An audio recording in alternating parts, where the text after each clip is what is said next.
স্কুলে টিফিন পিরিয়ডে বাচ্চারা যেমন খুশি তেমন খেলছে। এদের এখন উঠতি বয়স, এরা খেলাধুলোয় সব মগ্ন হয়ে আছে। না খেললে পরে এদের মনটা ঠিক থাকে না। সেই জন্য পড়াশোনার পাশাপাশি খেলাধুলা খুব প্রয়োজন।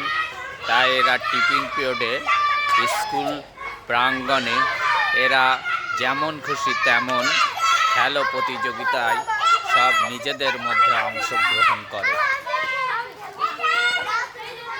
দেখো জায়গায় জায়গায় সব এরা খেলছে, দৌড়াদৌড়ি, কেউ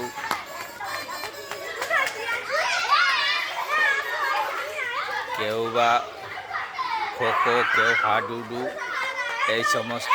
আবার কেউ অন্যান্য খেলা, সাথে একটু হাত পাও চলছে এদের।